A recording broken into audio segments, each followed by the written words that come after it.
Hey, what's up, people? It's me again with another video. Yeah, this time I wanted to share some stuff about a Jehovah Witness guy. When I used to attend the Jehovah Witnesses religion, the congregation, I had kind of like some friends there, and one of them, he was very close to me, and I was close to him. We used to eat together. I used to take him out to eat, and he used to fix my car, and we used to go out to service and preach and all this stuff, right? His name is John. So this man, he has a wife. They're like kind of like my age, young. I mean, on their 40s at that time. Well, I'm 49 now. Years went by. But yeah, we were like on our 40s. I believe, something like that. Back then, when I left the religion. So he brought a girl from Mexico. He fell in love with some girl over there, so she was a witness over there. So he brought her down right here to the U.S. So I think he kind of like helped her to get a visa and all that stuff, right? But yeah, John was a special man. He was a special brother. He knew a lot of stuff, and he wasn't just like close-minded guy. He will hear things. Even when I was when I left and I was saying stuff about the religion, he was trying to be like an open ear. But anyways, I didn't really want to be his friend no more. So I didn't want him in my life, period. I didn't want none of these Jehovah Witnesses in my life. So just recently today, in the morning, I talked to someone, and that someone told me that he passed away, that John passed away. I'm like, what? How's that? Like, he's my age. Like, how's that happen? And they told me that he got like a, in the brain, kind of like a stroke in the brain, like a cerebral something brain that kind of, I guess, started bleeding inside his brain. And this guy, he was a Uber driver. So it happened to him when he was working, being a Uber. I don't know if he crashed. I don't know all the details. But I heard of this, and it really got to me because we share so many things together, I was just remembering all the memories that we share, and so I'm like, I wanted to share this with some friends, Jehovah Witnesses, religion, or the ex-members or whatever, right? This guy was he was a cool guy, out of like a lot of them, he was one of the cool ones and stuff, and he was down to earth, and he has his family. He has he didn't manage to have children with his girl, so they were like those Jehovah Witnesses that no, we're not having children in the new system and this and that, right? So that was their mentality, right? So I really feel terrible, the whole day I've been thinking about this, like, wow, religion sometimes separate people, because we don't agree. So our friendship sometimes just like disappears, or keeping in contact, stuff like that, But yeah, John was a good fella, man. he was a good guy, you know, like he knew the scriptures, you know, and sometimes I'll talk to him and he'll be shocked on the things that I will say, you know, like, and the stuff that I'm learning, the stuff that I'm watching, but a lot of times he won't not say anything. But yeah, last time I seen him, it was like during the memorial time. It was some years ago. I believe it was like probably like Jesus, I think it was two years ago. I think 2 or 3 years ago. That's the last time I seen him.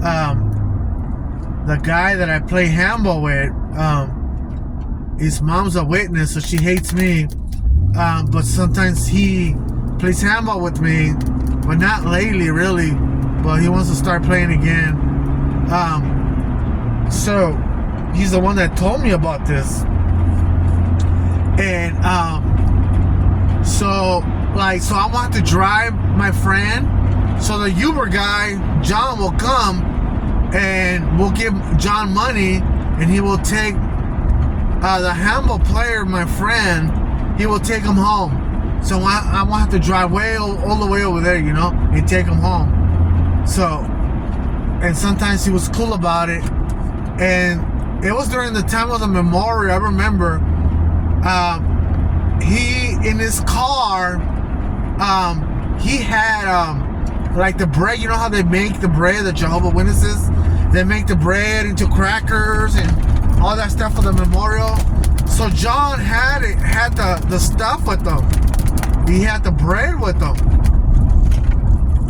And I think he showed it to us when he came and picked up my friend. And so yeah, so that's really, really terrible. This guy was young, believed in God. You know, I share a couple of memories with him. You know, his wife used to cut my hair. You know, we share some stuff together, you know.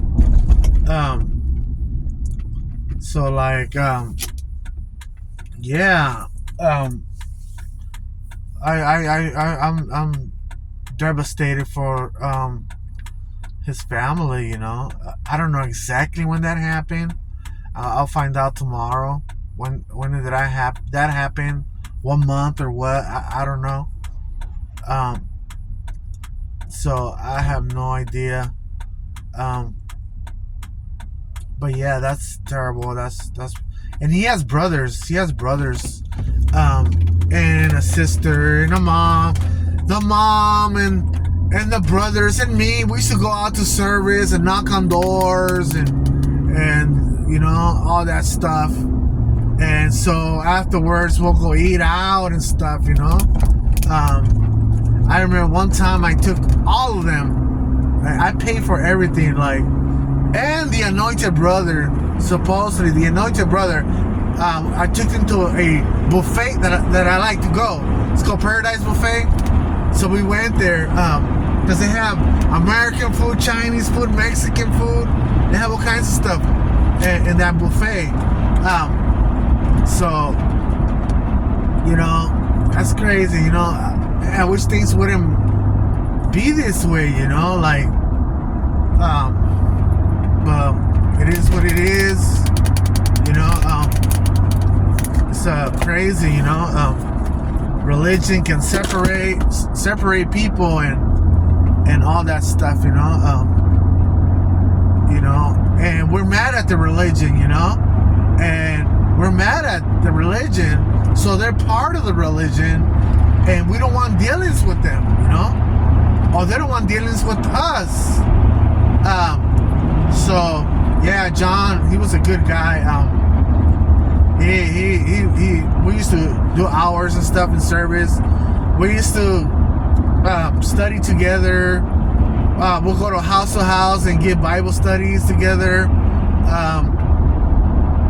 Lots of stuff, you know. You know.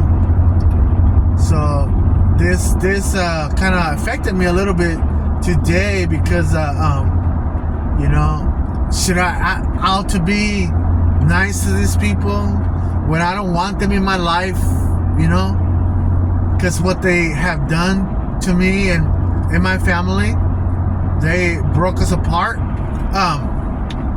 You see, they're part of it. They're part of the reason why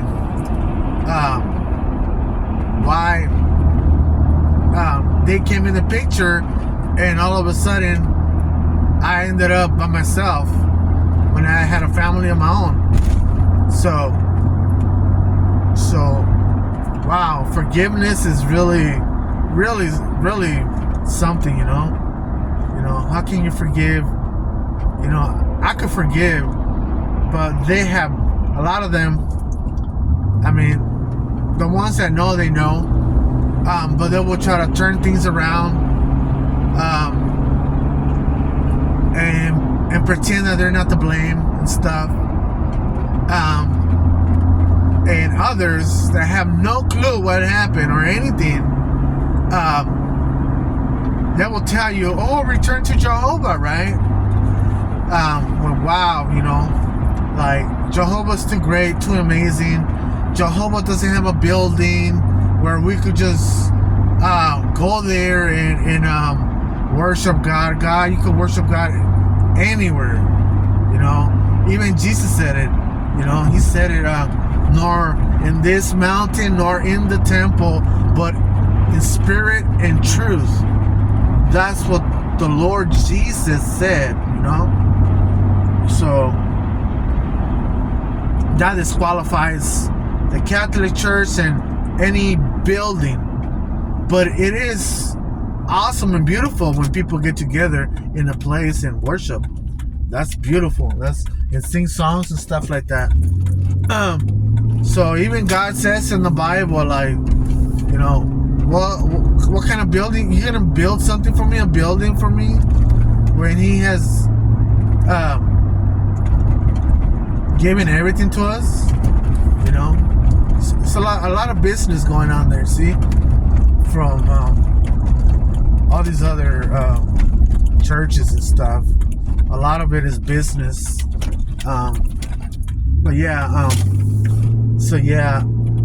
I feel, I mean, I'm trying not to be negative right now, but yeah, it sucks, you know. Lost an old friend, and wow, I knew the mom very well. The mom even used to say about me and John that we're like Pinky in the Brain and stuff. Pinky in the Brain. Wow, that's crazy. I never remember this right now. Alright, people, I wanted to share this for now. I don't know what to say or think about this. Yeah, hopefully things will be better for their family and stuff, and you know, for the wife. Alright, people, have a blessed day. Good night. Alright, see you. I just wanted to share this. Alright, bye.